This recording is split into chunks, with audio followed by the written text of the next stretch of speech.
It's almost Valentine's Day, and I'm just curious, why on earth are we celebrating this, Kim? Well, I think I can help you with that.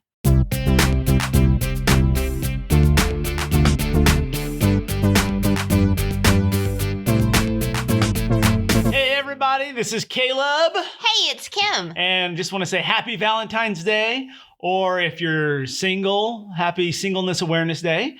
And if you are a married man, happy Guilt Trip Day. Whoa. Whoa. Okay, I'm just saying, I've had friends call them. Okay, I have single friends and they call it Singleness Awareness Day. I didn't make that up. And then I had a conversation with a friend just the other day, and he's like, I hate Valentine's Day because it's just a big guilt trip for the husband to buy big stuff, and really husbands should be doing great things all year round. And I agree with him on that. I think that having a day that's dedicated to love, and really honestly, I firmly believe that they target the men a little more about that they need to be giving the women something than it is about the women. You're right. It's more of a take for the women and a give for the men. And so I think it's a little bit of a guilt trip. I agree. Now, I love you, and we're going to do something for Valentine's Day. We've already got it planned. No big surprises because, right. we're in this stage in our life where we have to be a little more proactive in planning things. So I had to let you know, this is what we're going to do. Right. And you wanted to do it anyway. So you let me know, this is what I want to do. And so I said, this is what we're going to do. It's true. Very simple. Yes. Good. And since, we share a bank account, we're both given the same amount. That's right. Well, you're right on the men versus women, the amount spent, men. Yeah. And I've got some Valentine's Day nonsense to throw at you. Now, most people, they equate Valentine's Day with nonsense. Or not most people, a lot of people. Most people buy into it, I'm guessing. There's probably going to be some startling statistics. Yes. That show me just how ridiculously people are bought into Valentine's. I was shocked. I'm not into it that much in the respect that, again, I would love to, spread it out throughout the year, not just spend like $8,000 on one day. Well, that's good to know. If that indeed is how much people are spending on one day. They don't. Okay. But, if you add all the people up together, perhaps. But, okay, so here's some Valentine's Day nonsense. Okay. It was in the 1300s that it was officially recognized and associated with love and romance. So it's that old. Well, it's actually older. Huh. But it has a pretty dark, icky beginning. So there's some stuff you don't want to talk about is what you're saying. Yeah, I'm going to gloss over that. So people are going to have to do their own research on the horrible thing. Yeah, because it is. The funny thing is most of our quote unquote Christian holidays, which Valentine's Day is considered that because it's Saint Valentine's Day. Correct. A lot of them have darker histories because they're tied to like a pagan root or whatever. That's why a lot of people get upset about certain certain holidays. But really, it's about like Christians trying to proselytize the pagans and like, hey, let's yes, you do celebrate this, whatever weird holiday you have where you're lighting trees on fire or whatever, and let's call it Christmas. You see what I meant? The tree. Yeah. But anyway. So I assume that there's some darker things in there is, and we're just gonna say that's it. Google it yourself. Yes. So anyway, we have kids listening occasionally. The holiday was Christianized, as you said. Yeah. When Roman Pope Gelasius officially declared the date of what a pope. February 14th as Saint Valentine's Day. It became associated with love, because many believe that birds started their mating season on February 14th. That's early. I did. Today is February 12th. Right. I heard birds singing this morning. Now, I've been hearing birds. It's been winter and it's been cold, but I've been hearing birds even when it's snowing. It's just very comforting. They're all singing the same "We Wish It Was Warmer" song that you are. Exactly. They're singing about like warmer climates. Like they're doing that whole Beach Boys. What is that song that I always sing? Aruba, Jamaica. Yeah, that one. What's that one called? Kokomo. Yeah, they're all singing about warm weather. So yeah, okay. So that's when it was the 1300s. Valentine's Day is now love and romance. So for 700 years, this thing's been going on. Yeah. So, okay. So Saint Valentine. Right. He actually is not just one person, but people think he was more than one person. Wow. He was a clone? Well, no. Oh. Okay. So there's just stories about different people that might all be considered Saint Valentine. So here's his story. Okay. In the time of Emperor Claudius II. Claudius. Oh, he banned marriage. What a loser. Well, he banned marriage because he thought it distracted young soldiers. They can't focus on war if they're looking to buy girls chocolates that chocolates have and words flowers written on them. Yeah. Okay. Then why didn't he just ban it for soldiers? I mean, like, he just did an outlaw, right? He just banned marriage. Just forget about it. It's just done. I guess he didn't understand the whole idea of growth is if people are getting married and having kids, then your country and your nation grows and you have more people. Well, Anyway, he just banned marriage. he just wanted soldiers. It was simpler. Without distractions. However, St. Valentine, he felt differently. He decided he was going to marry couples that wanted to get married, but he had to do it illegally. So he was helping people elope, basically. Yes. Yeah. Okay. So that's the one I remember hearing. He was marrying people. And then he was caught and sentenced to death because if you disobey the emperor, it's not good for you. It's usually, yeah. And so young couples would visit him in his cell. Would he like marry them in the cell too? I don't know. He'd be like, all right, yeah, we're just talking over here. Do you take? I didn't look into that, but the day that he was allegedly said to have passed away was February 14th. Ah. So therefore it's St. Valentine's Day. Very, very cool. So yeah, he was... This is like the first St. Valentine's Day massacre. Well, it wasn't a massacre, it was an execution, but... Yeah. You don't have that, do you? Do you have... I don't. I figured, again... That's not really about Valentine's. It just happened. We don't want to... This is happy. This is the happy for most people. Yes, this is happy. All right. Okay, please continue. Bring on more nonsense. The first Valentine was sent in 1415. It was 1415. Yes, it was written by a French duke named Charles to his wife. Charles was in prison in the Tower of London, and he wrote his wife a lovely poem of love and all of that and sent it on Valentine's Day. So that's actually what they think is the first Valentine's. Because it happened to be sent on Valentine's Day. Yeah. Because I was to say a love letter. Well, and he wrote, "I'm already sick of love, my very gentle Valentine." Okay, so because he called her his Valentine. Yeah. He also said he was sick of love. That's just I understand it's a different kind of, Yeah. It's more like I'm lovesick is the idea. Yes. But it sounds like he's like, I'm sick of it. Done with this. Like a lot of guys are by he was February in prison 14th. and he missed his sweetheart. No. Yes. Tower of London, not a great place to be a prisoner either. No, that's not good. Yeah. So, people would write the sentimental notes and all of that. And that continued. But in the 1840s. 1840. Esther Howland. Oh, good old Essie Howland. Don't know that she went by Essie. No clue. But she decided she was going to commercialize Valentine's Day cards.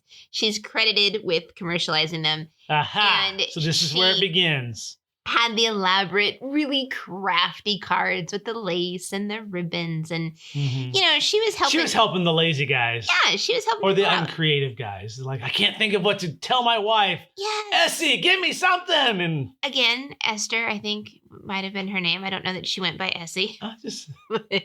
If I knew someone named Esther, I do know someone named and she might actually be listening. Hi, Esther. Hi, Essie. How's it going? She probably didn't want to be called Essie, though. Probably not. But we do know that. We know a couple Esthers, actually. Yeah. But one of them goes by Susie.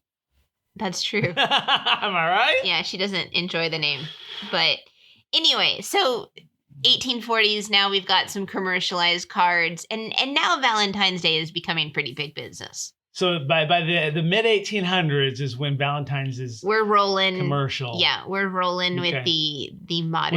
Was she from America? Is this like okay? So it's America's fault. It truly. Way to go, America. Okay. Red, white, and blue. And about pink. 55% of Americans celebrate Valentine's Day. 55%.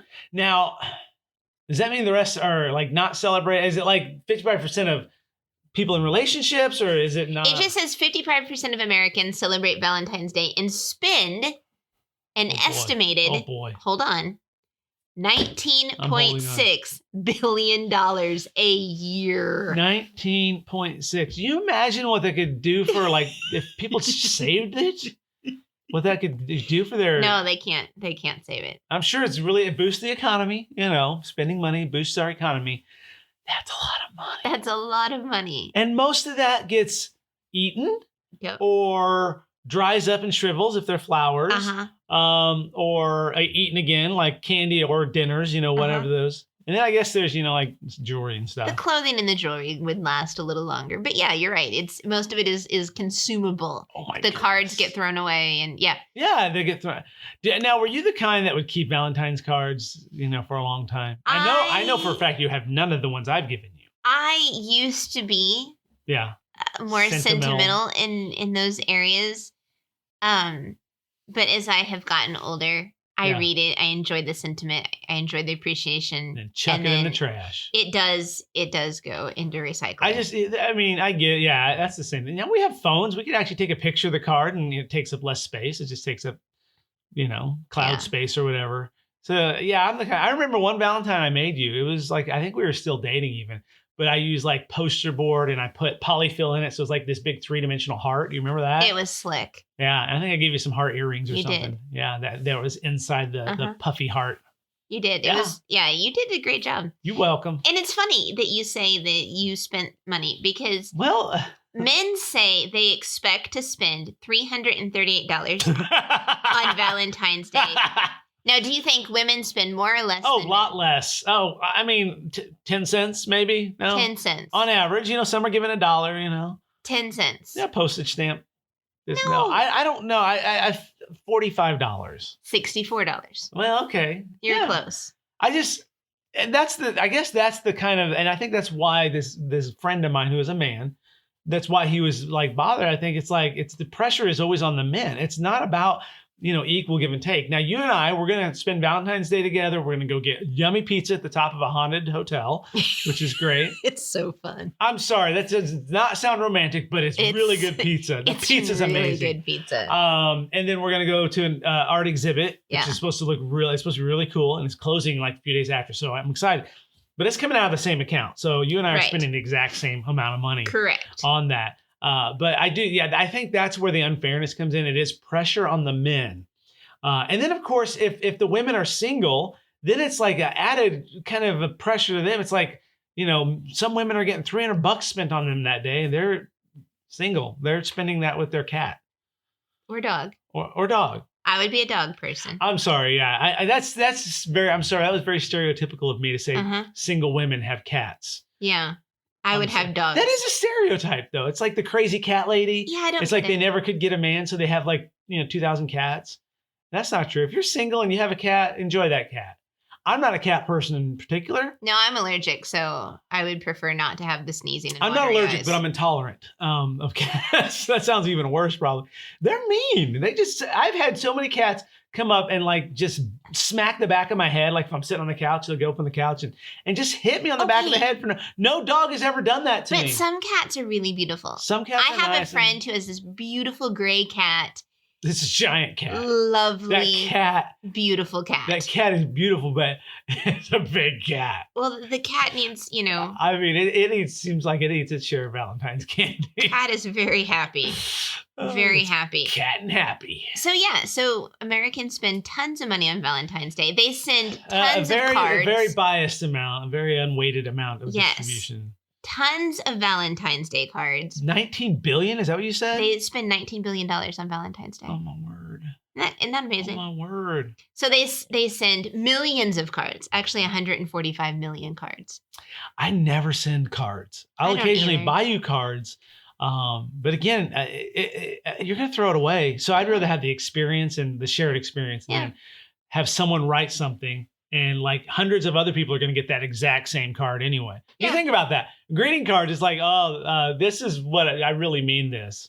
You may underline a few of the words in there and no, this is how I feel about you. I didn't write it. Someone else did. Hundreds of other people are reading this exact same card, but it's for you. Wow, I just took a chunk out of Hallmark, didn't I? Yeah, you did. But I think, you may or may not be creative, but you can do things that are genuinely more heartfelt. And that's why the pizza that was one of your 2019 favorite meals. Absolutely. So heck yeah, I'm going to do it again. And it was one of my favorite meals too. So it was kind of it was a no brainer. Yeah. But so, you know what I'm saying though? It's yes, it's great that it helps people who aren't creative, but I think people should still strive to show their affection in a more genuine way. I think that's true. At the very least, just some nice words or, I'm a fan of experiences. I'm a fan of let's do something together. You know, it may be weird. It may turn out like last year. Not only did we eat pizza that was great, we saw a Sasquatch in the woods, right? Yes. Okay, it wasn't a real one. It was a statue, but it was fun. It was still cool. We had an experience. We got to talk about it. So, and then the look you're giving me says you're interrupting my time. So I'm ready to get back to your fun facts. Oh, my fun facts about Valentine's Day. We're still talking about those? Occasionally. Okay, good. Sorry. I mean, I did look some stuff up. I feel horrible now. I thought we covered a lot. Okay. Okay. Can I ask one question? Yes. Are we going to talk about those Tums candies? Yes. The conversation hearts that are like pretty much an antacid. Actually, we are. Yeah. We are going to talk about Tums candy. We're going to talk about candy in general. Okay. And then the conversation hearts. Okay, so 1840s is when the mass-produced Howland card, the commercialization of cards. So in 1860, that is when the heart-shaped box of chocolates made its appearance. Ah, the Russian roulette chocolate. Yes, because you never know what you're going to get. It could be fruit. It could be toothpaste. You never know what's in that chocolate. Yeah. You ever get those ones that are like a weird mint? I don't enjoy those. Yeah. And don't you dare ever cover fruit with chocolate. That's like, I know ruins better. I know better. Fruit. It ruins the chocolate. No. It ruins the chocolate. It ruins the strawberry. All right. So if someone were to give us a chocolate covered strawberry, we'd peel it apart literally. I'd eat the chocolate, you'd eat the strawberry. And I'd be very happy with my choices. And I would rather not have that strawberry residue on my chocolate, so I don't want the strawberry chocolate anyway. Yeah. Okay. So Cadbury, Cadbury chocolate. Yeah. They were the ones that invented the fancy boxes and the heart-shaped. Yeah, usually you think about Easter with Cadbury, but I guess Valentine's too. Huh? So they decided that to increase sales, they were going to make the box fancy. Yeah. And the Valentine's heart boxes were invented today. 36 million heart-shaped boxes of chocolates are sold each year. That equals 58 million pounds. That equals 175 billion calories. I don't know. I made that up, but it's got to be close. I mean, that's a lot of weight in chocolate. Yeah. 58 million pounds. It's a lot of weight gained from chocolate. That's, oh my goodness. And that's, that's the heart-shaped boxes. You're talking about how many of those how many million are sold. That's not really in a year. That's practically in 1 week. Uh-huh. Because I know occasionally they still have some heart-shaped just for like anniversaries and things like that. But for the most part, those are, I would say a good 90% of those are sold in that 1 week. Yeah, it's a very chocolate holiday. Oh. Okay, now the conversation hearts. Okay, the Tums hearts. Okay, now we've talked in previous podcasts about the awesomeness of pharmacists. Okay. Oh, wait. Is this another pharmacy thing? Yes. I mean, they've made matches. Yes. They've made Worcestershire sauce. Yes. Right? Worcestershire, yeah. Yes. Sauce. And now you're saying they made those nasty Necco wafer tasting candies? Well, yes.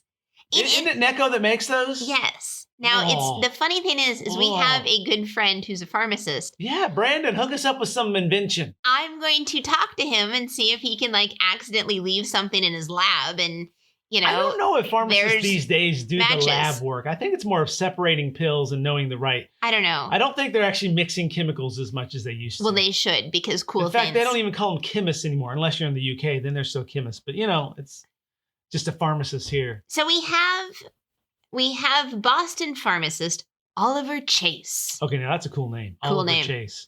Sounds like a superhero. He invented a machine that simplified the way medical lozenges, the things that you do for sore throats. Yeah. Mm-hmm. So he invented this machine. He decided that he was going to speed that production up. Yeah. What he actually made was America's first candy making machine because the pharmacist soon shifted his focus from lozenges to candy. Well, I've noticed that because the lozenges that you get, you can still buy them in a little tin. My dad used to eat the licorice flavored ones a lot.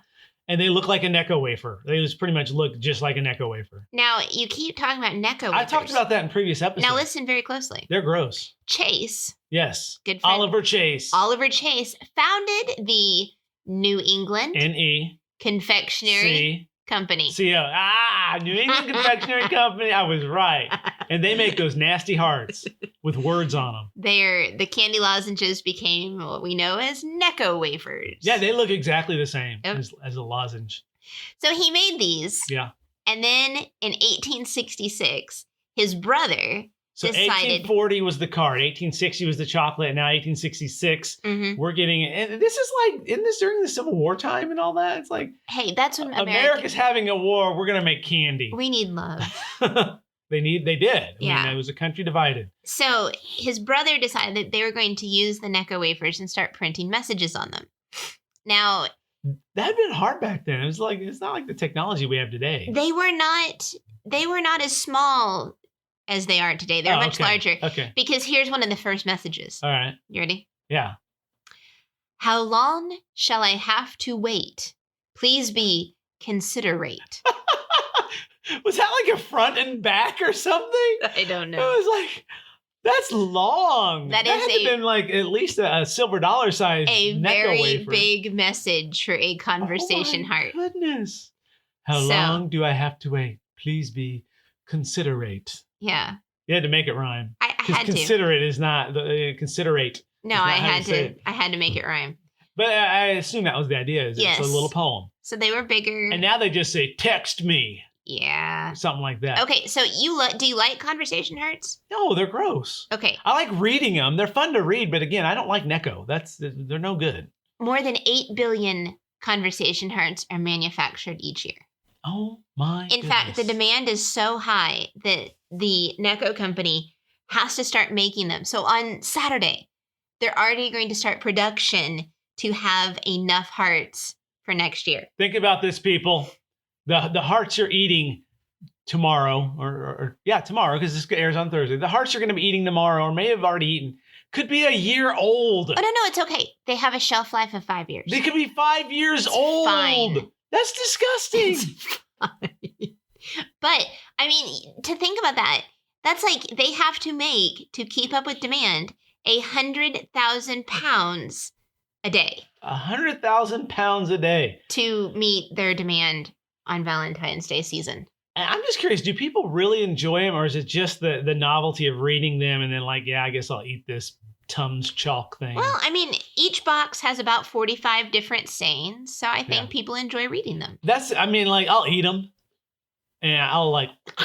You make a delightful face when especially after I've had like Mexican food or something. It helps calm my stomach. But this is like a Tums. But I enjoy reading. But they've gotten weird in the later ones. You know, it used to be like, be mine, hug me, you know, or just have the word kiss on it or whatever. Now it's like, text me, and just they try to make it more modern and like email me or something.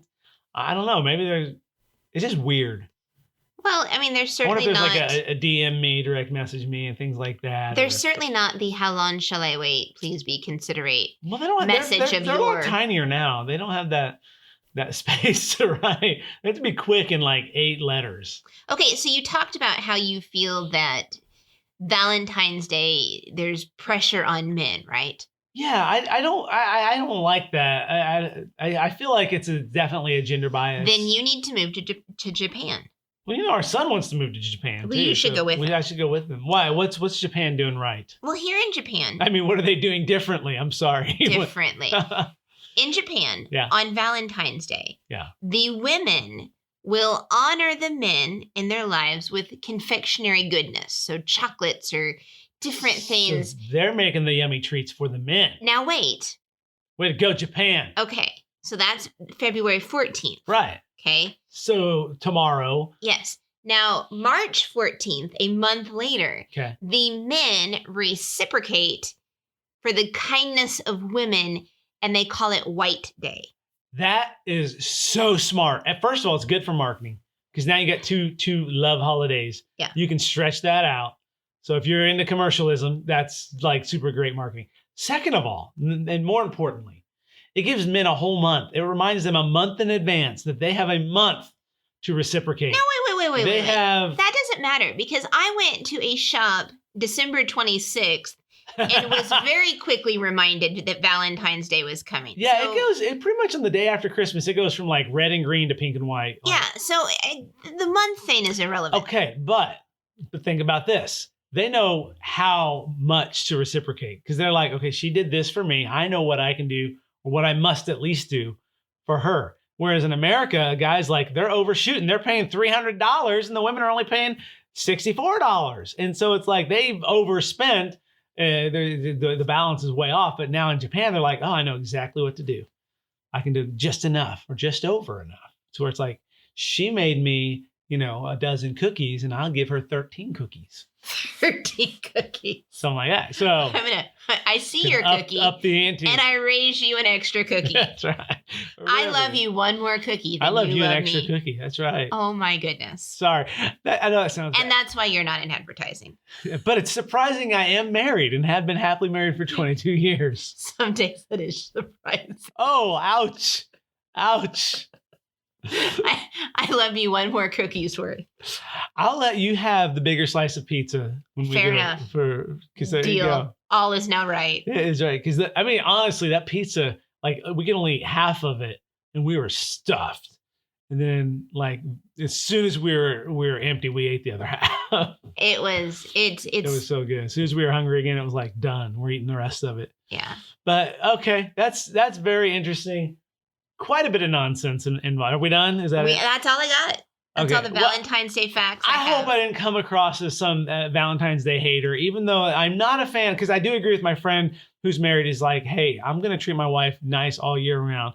Why do you make me have to like feel guilty about this one day? That like there's a lot of pressure. There's a lot of pressure on all sides of the fence. Yes, there is pressure. The least amount of pressure is on the woman who's in a relationship. There's less pressure on her because she's only spending $60. The man has got to spend, 5 times as much? Yes. Than the woman has. And so the woman, the ideal person to be would be the woman on Valentine's Day, the in a relationship. Because the single women, they're not enjoying it's like I said, some of my single friends have called it Singleness Awareness Day. I didn't make that up, but someone else did. And then we got the married men who are like added pressure day. And, and so the women who are in a relationship, it's like, great. The only pressure is he going to propose this time? How many is it like, it's like 6 million people propose? 6 million people propose on Valentine's Day. Hey, if you're going to propose on Valentine's Day, congratulations. Congratulations. If you're not, that's okay because there's too many people proposing on that day anyway. So those people I just said congratulations to, I pretty much insulted right after that. You really did. I'm sorry. I just think about it. It's more, there's an expectancy in regards to that day, but it's also kind of cliche. It really is. It's a fun day to eat pizza. So there you go. That's what you should do. Just a few days ago was National Pizza Day. We didn't know it and we missed it. So we're celebrating Valentine's Day and belated National Pizza Day. That was Sunday. I don't know how we missed it. What were we thinking? I don't know. We didn't have pizza though because we were like sad. Sunday we were doing like housework and stuff because we were like painting our house. So after church, we did a house painting. After our life group, we did house painting. We ate fast food instead of pizza. We should have snuck some pizza in there somewhere. We had pizza on Saturday, though, so we celebrated early. There it is. National Pizza Day Eve. There. Bravo. Way to bring an Eve in. Yeah, there's not a lot of Eve holidays. It's just Christmas Eve.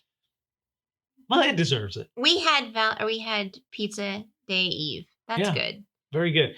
Well, hey, that's like plenty of Valentine's Day nonsense for us. Too much nonsense. Too much. Thank you for listening. Hey, got a quick, blurb for you. And if you're enjoying this, we want to create great nonsense for you. Okay. We want our nonsensical content to be awesome. And you can help with that. If you're following us on social media, you can reach out to us, direct message us at Camptown Media, and you can tell us something you'd like to hear us talk about. Like if you have a topic, you're like, this sounds like it's so much nonsense. I'd love to hear someone talk about it. DM us or message us somehow on our social media, Facebook and Instagram at Camptown Media.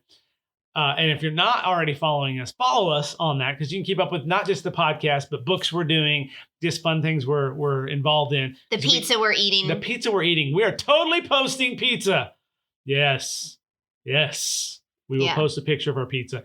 So anyway, check us out on social media. Listen to us and, give us ideas. We want to come up with some great ideas of nonsense to talk about. I want to give some shout outs. Let's do it. Give some shout outs. I want to say what's up and hello and thank you for listening to Jadis. Oh, I think her sister listens too. So Hi, Addie listens too.